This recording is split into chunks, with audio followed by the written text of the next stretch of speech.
Hi, welcome to the Safety Stand Down for 2020. I'm Eric Valier. I'm an Assistant Fire Chief over Operations and the Chair for the Fire Department Safety Officers Association. Hi, and I'm Mike Ong, Deputy Chief with Phoenix Fire Department, currently assigned to the Health Center. Both Mike and I are chairs for the Valley Safety Officers, which is a safety committee out of the Auto Aid system here in the Phoenix metro area. And today we're going to talk about a few things. We've got three big topics. The first one's going to be the I-Chiefs on operating safely on the roadways, which we all know is a real issue for firefighters in the system and EMS workers as well as police, right? The second one is going to be operating safely on a wildfire incident, because some of the things we're dealing with currently in our system with the dry vegetation and the activity this year has gotten a little bit crazy. And then the last one is going to be really what's happening today and currently, the civil unrest and operating on a violent incident, which with all of the craziness that's going around the country right now, the peaceful protests are so welcomed, but the death and destruction that's occurring right now is causing a lot of grief for all of public safety. Yeah, so as we're taping it, it's happening right now, like you said, Eric. We hope that the violence and destruction decreases, but what we're going to talk today is about the new processes and procedures that have been implemented by our sister agencies, Phoenix, when we are responding to what we're calling civil unrest. So we'll talk about those in detail. Perfect. So let's just jump into really what the I-Chiefs is doing this year with the roadway safety. There's a ton of resources that I'm going to put together on the bulletin that Mike and I have worked on. The I-Chiefs website has a ton of resources. So we're going to give you a lot of links to what that looks like. And really every day we deal with this, not only on the roadways, but the freeways and the high-speed areas that we respond on. You look at some of the line of duty deaths in the system, from firefighters getting hit by a vehicle, getting off the truck when they're going to a structure fire, to operating on a roadway in a traffic incident, and even our firefighters that are off duty that stop to render aid on the roadway, that we either drop our guard or someone on the roadway is not looking out for us.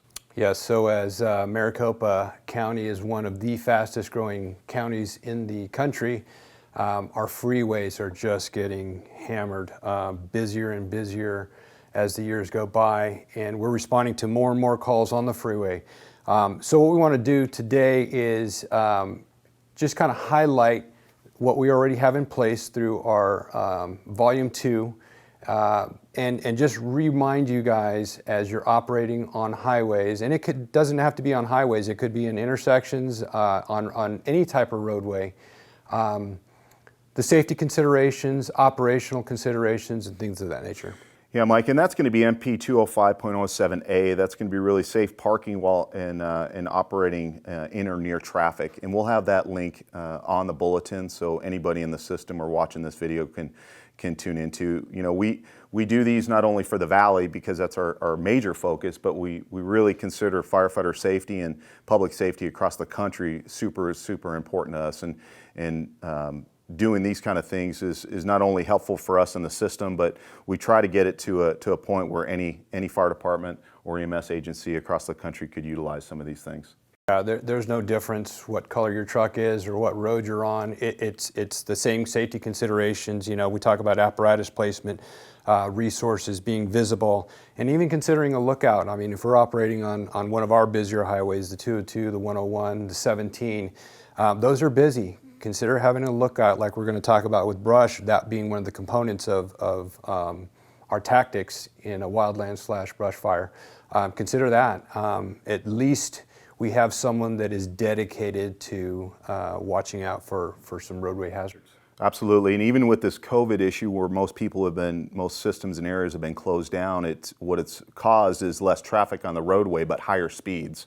And PD's dealing with that. We're dealing with that from a protection of firefighter And so those are the things we need to look at. And I'll leave you with one last thought before we jump on to the next topic. The Everyone Goes Home program has a seatbelt pledge, and I think this would be a really, really great year for everybody to talk about taking that pledge in their systems in their department. So I challenge you to do that. I'll have the link on the bulletin for that as well.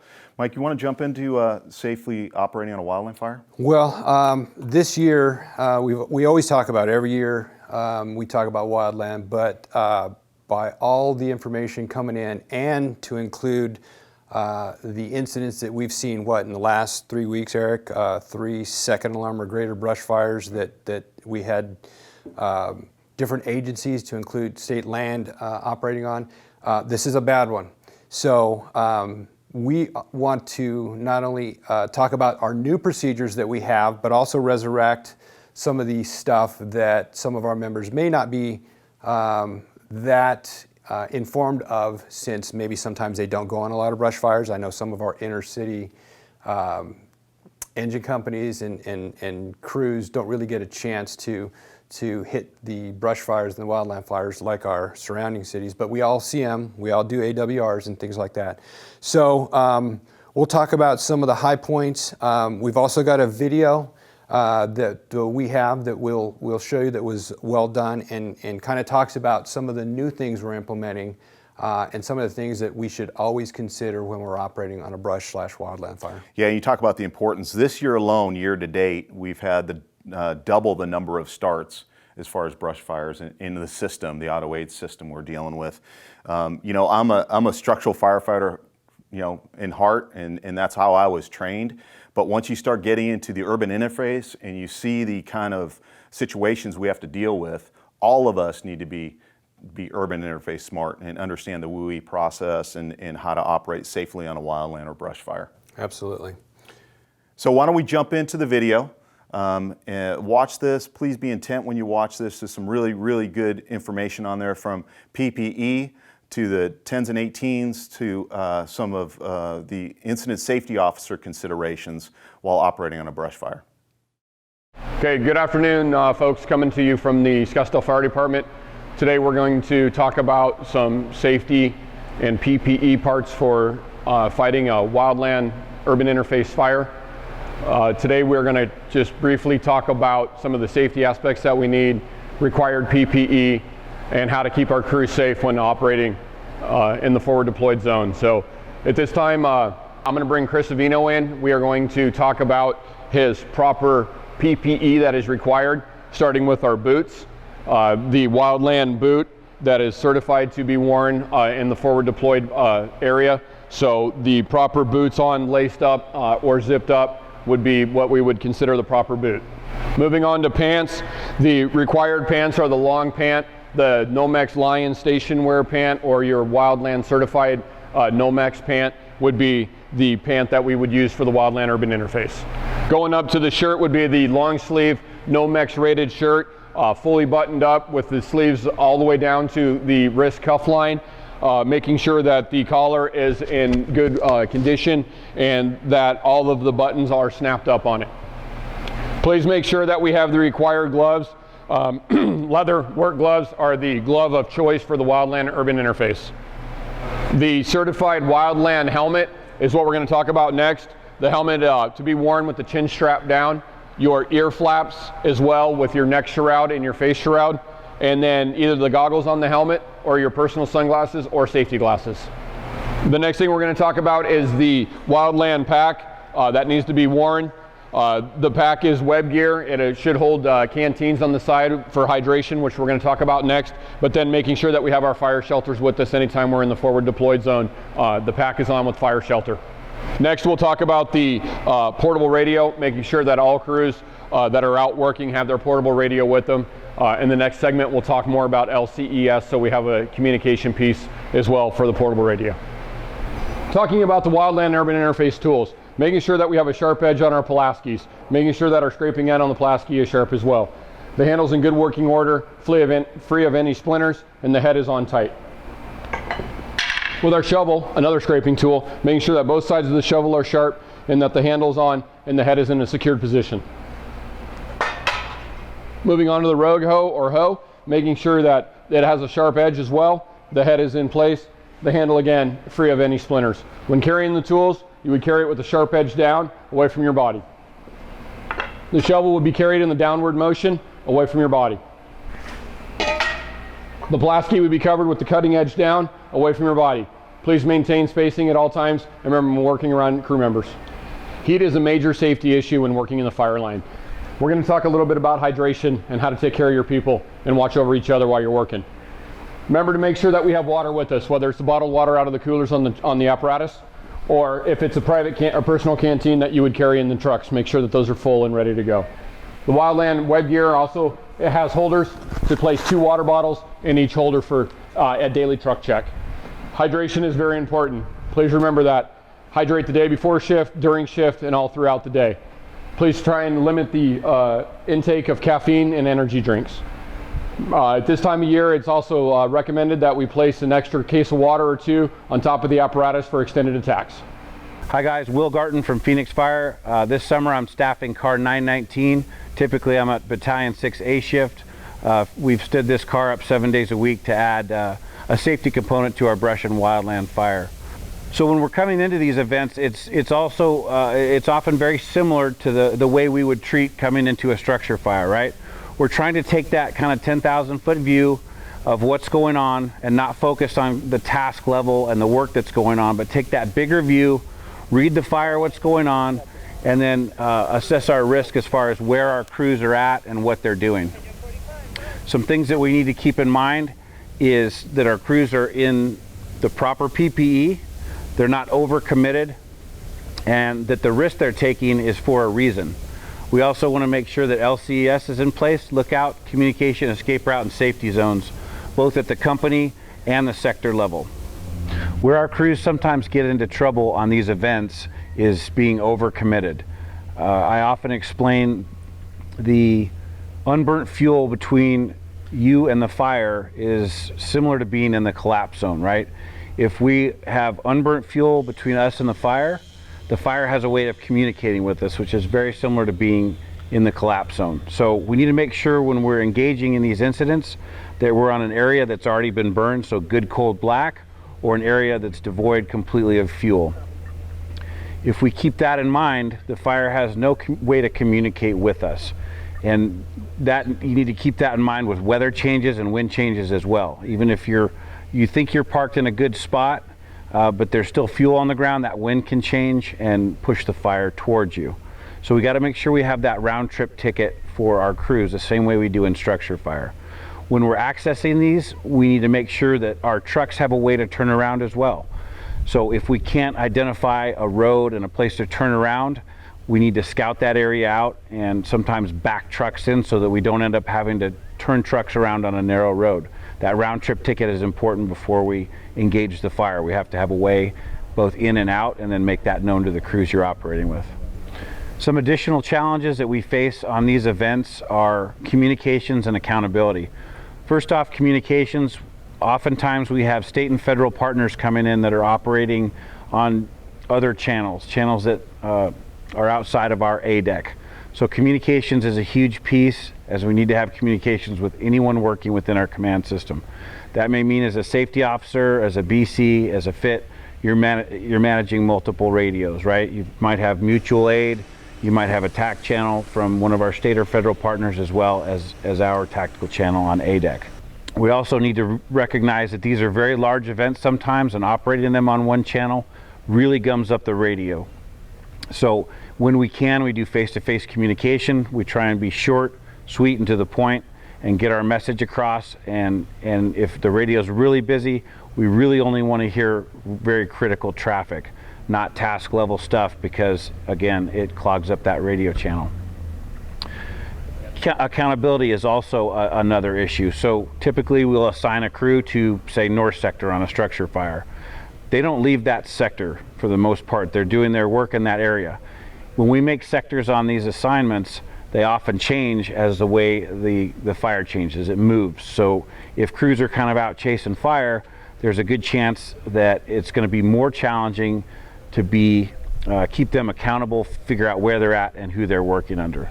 So just know that and communicate with other sector bosses to make sure we have good accountability on our crews so we know what they're doing and where they're at all times.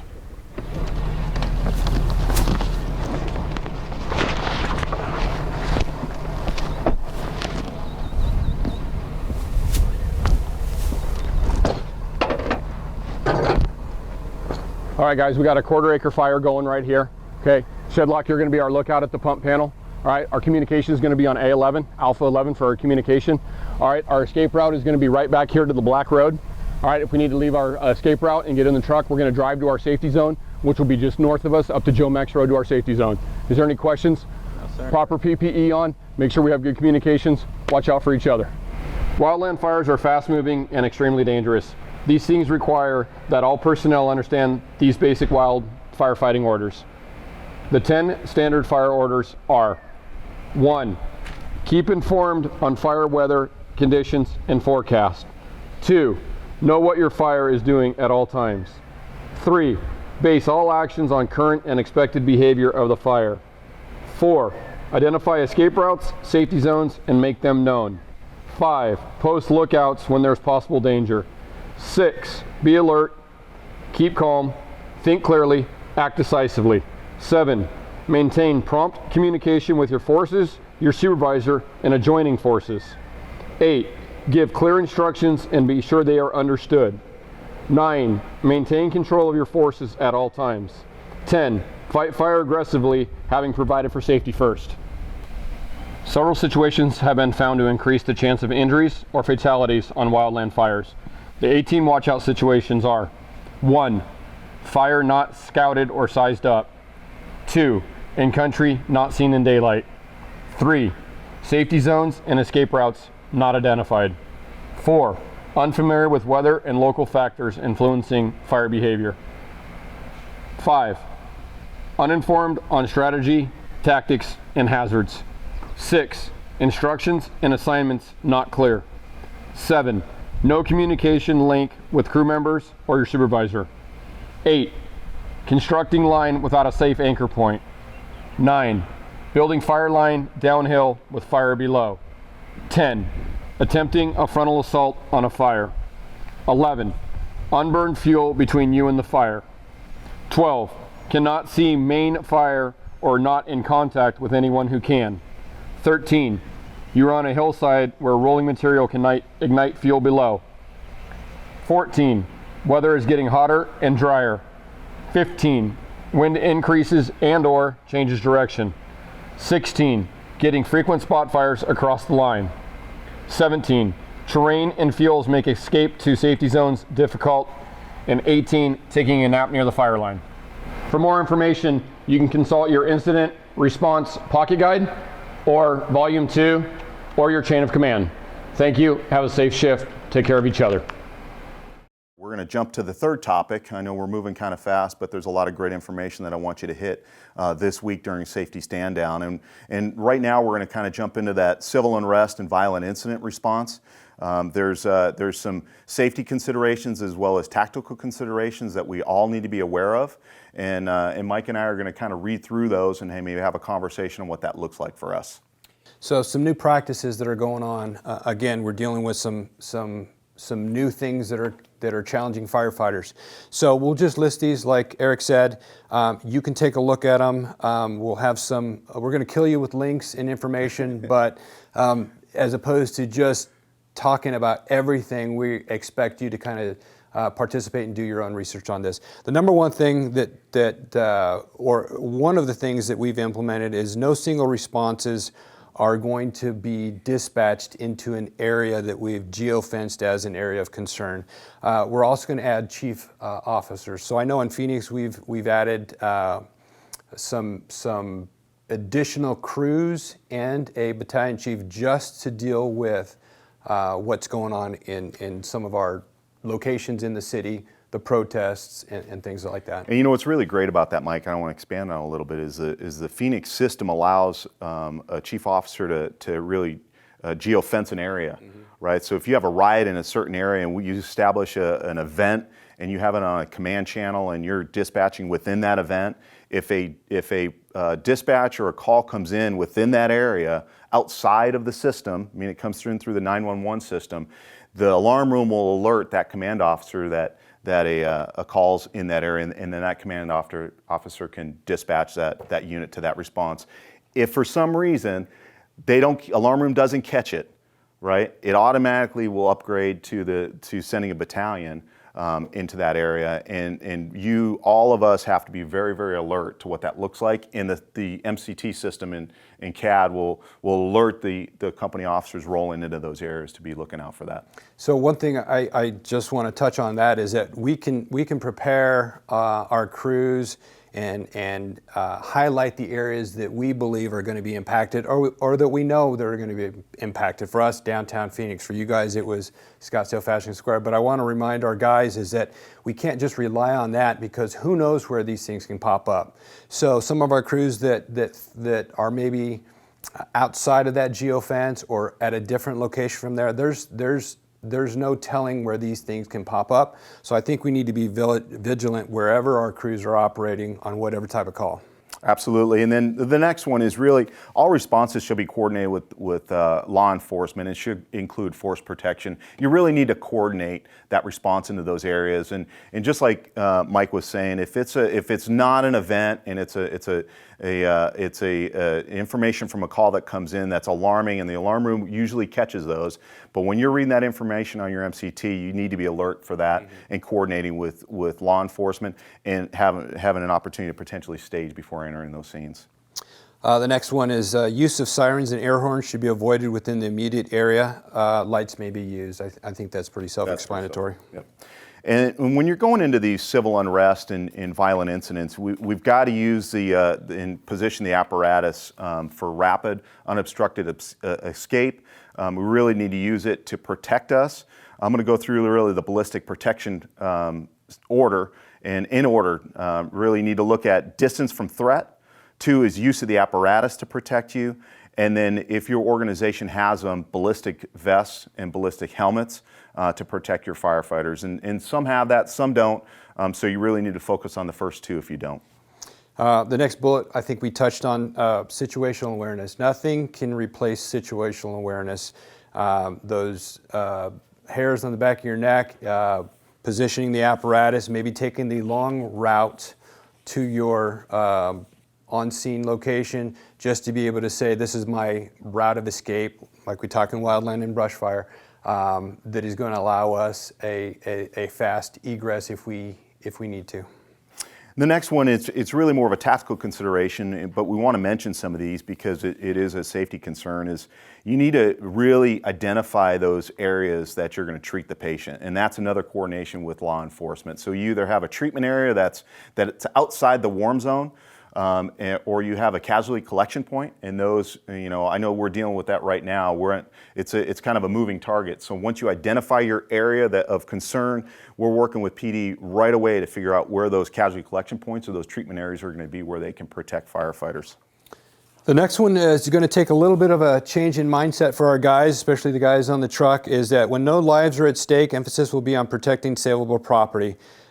So we are aggressive interior attack fire department. We are used to going in and getting the job done, putting the fire out. I think that mindset has to change with what's currently going on with the civil unrest, is that there may be multiple calls with fires, and we may have to write off buildings. We've seen it in LA. I think there was some stuff back east too where they just couldn't get, especially when they have to have a PD response with them, they just couldn't get to every fire. They had to systematically go to those, and they were concentrating on the stuff that they could save and maybe writing the stuff off that they couldn't. And, it's a conversation I had with our PD that said, if there's a fire, if there's a car fire, if there's whatever type of fire that's out there that has little or no exposure, we're going to let those burn, right? We're not going to put ourselves in harm's way to get into those. And we're not going to take the use of the PD resources to manage and hardening a corridor for us to get into.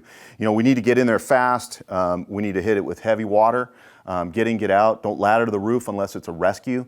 Really just make a big hit and then evacuate the area and let PD do their business again. The next one, I think we do a pretty good job. That's accountability and staying together. If we've got 2 engines and a BC and even a PD presence, we need to make sure that we go in together, just like 2 in, 2 out. Now we're talking about apparatus and crews going into an area together, exiting that area at the same time. And of course, if you've got a patient with a rescue, maybe that rescue needs to depart quicker, and they usually do, but the concept needs to be stay together now more than ever. Absolutely, and then another very, very important thing that I think we do really good when we are on an incident, we have an IAP established, and we talk about the comms on that, is monitoring the PD channel, and so that should happen on a daily basis, right? We should understand and know what channel PD is operating on. One of the radios on the unit should be monitoring the PD channel, so we're hearing it before they have an opportunity to relay the information to us, so we can stay alert and manage the incident in our entry to those incidents. Volume 2 guideline that we're operating off of, and you should review, and I'll have a link for you, is 206.01. It's talking about operating on violent incidents. There's a lot of great information there about rescue task force, where you're going in with PD into a warm zone, or the casualty collection point. It kind of walks through the procedures and protocol. Really the most important thing is to always operate it within your risk management plan, right? Stay together, have a lookout, just like we talked about with wildfire. Have a lookout, make sure somebody's head's on a swivel and has a 360 view that can alert the firefighters or EMS workers that are actually paying attention to the patient at the time. So there's a common denominator with all 3 topics that we talk about: the highway safety, the wildland brush, and then the civil unrest. And I've just kind of jotted some notes in firemanese. Situationally aware, be situationally aware, watch each other's back, have a plan, anticipate or expect the unexpected. That crosses over into each one of those topics. Absolutely, and I'm going to leave you with this, because this, just like Mike said, is something that should be utilized on every incident. You know, if we're blessed to have 4-person staffing and tell our people all the time, you have 4 sets of eyes, you have 4 voices. If you see something, share the information. If you have a bad assignment or a scary assignment that you don't think is right, and you don't feel good about the situation, you need to share that with your captain or your battalion chief and make sure you are safe at all times. Absolutely. That concludes our version of it. We encourage you guys to click on the links that we're going to provide, watch the videos that we also provide, stay safe, and you can always get a hold of us. We'll have our emails attached to this, and even our phone number, so stay safe. Thank you for your time, and be safe out there.